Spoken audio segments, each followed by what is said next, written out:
Years ago, I was engaged, and my fiance called off the wedding.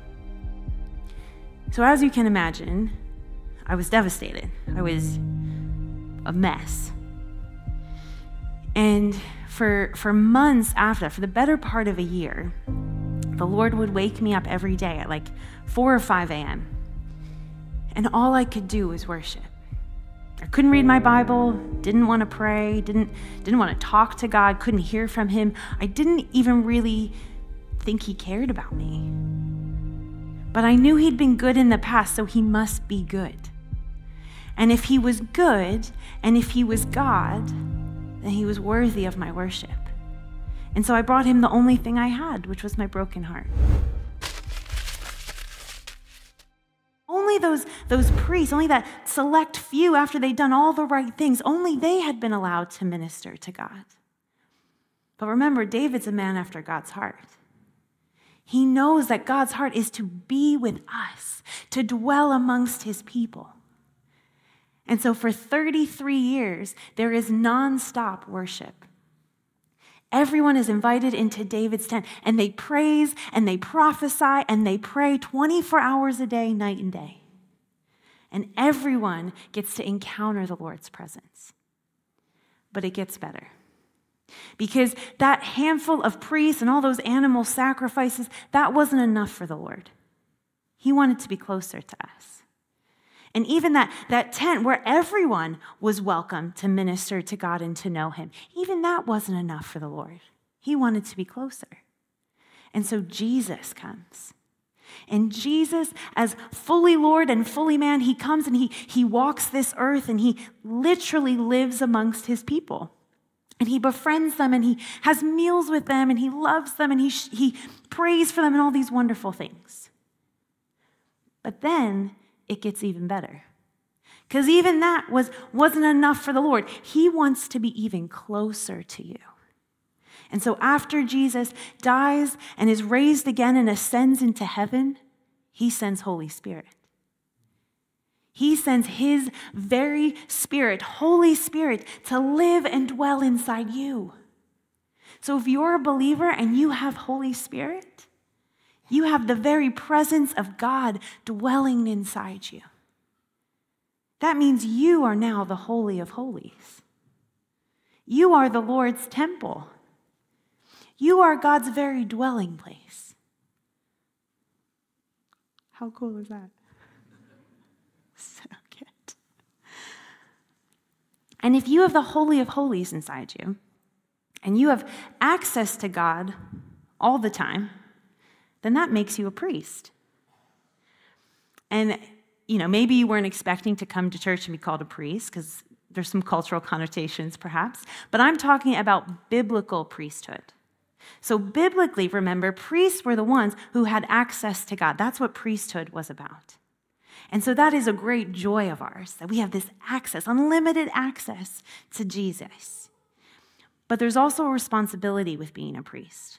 Because remember, these were the individuals who were responsible for bringing sacrifices to God, for making offering to him. Worship is about sacrifice.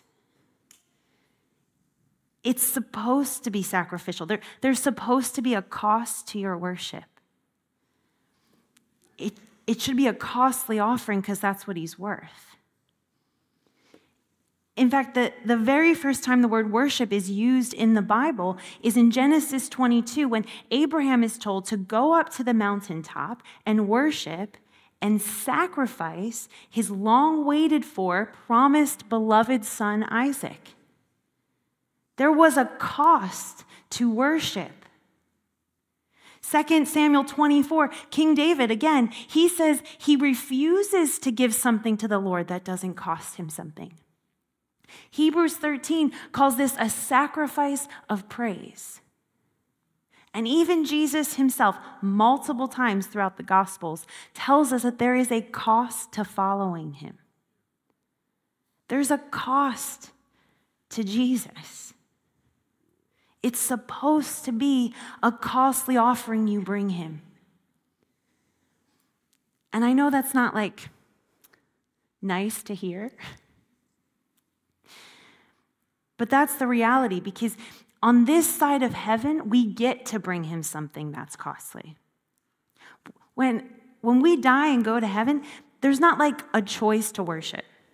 You're just going to see him in all that he is, and you're going to worship. You're going to see him in his glory, his fullness, and you're probably going to fall face down for about 6 millennia. And then maybe you'll like try to get up, and then you'll just like see his glory again, and you'll just be out for another couple hundred years, right? Like that's the reality.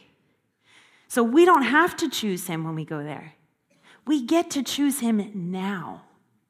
When it's difficult to choose him, when we don't want to choose him, when it's easier to not choose him.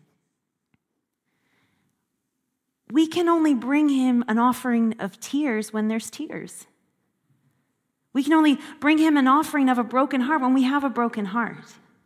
We can only choose him in the midst of fears and doubts and suffering when our life has fears and doubts and suffering.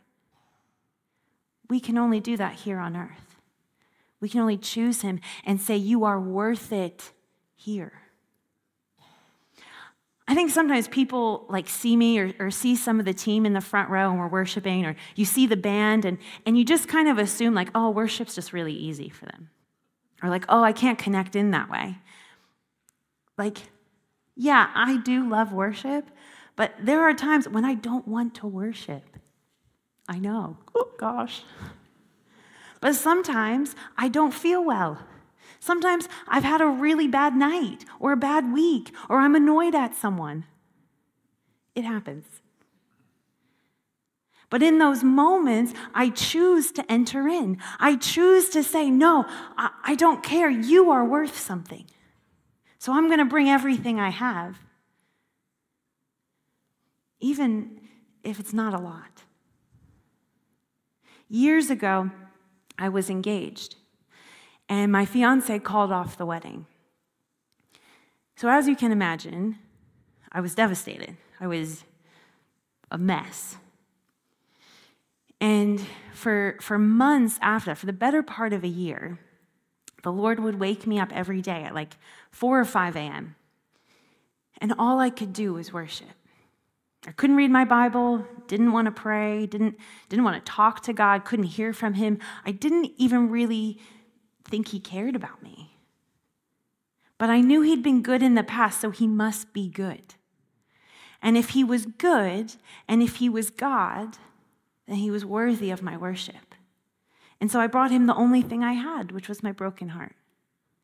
And every day I would offer it to him. And I would say, Jesus, everything in my life is saying you're not good, that you're not kind, that you're not faithful. But I know you are worthy of my life, and so I bring it. And yes, over time, as I continually chose him and looked to him instead of myself, over time, as I stopped letting my situation dictate the way I was seeing God and what I believed about him, my heart did get healed.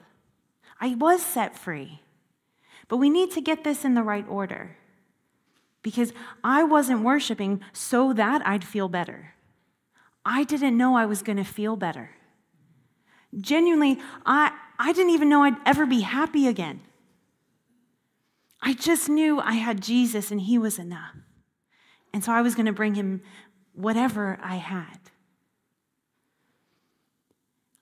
He does do incredible things when we worship. He brings healing and he brings freedom and he builds revelation and intimacy with us, and it's amazing. But all of those things are fruits of worship. They are not the point of it. Even intimacy with Jesus is a fruit of worship. It isn't the point of it. The point of worship is him, is recognizing how worthy he is. And if we make it about us and about what we can get from him, or about what we want or what we need, it ceases to be worship. It actually becomes idolatry, because we're putting ourselves above him. Worship is not about you. It's not about the nice feeling you get. It's about him. It's about how worthy he is of our everything.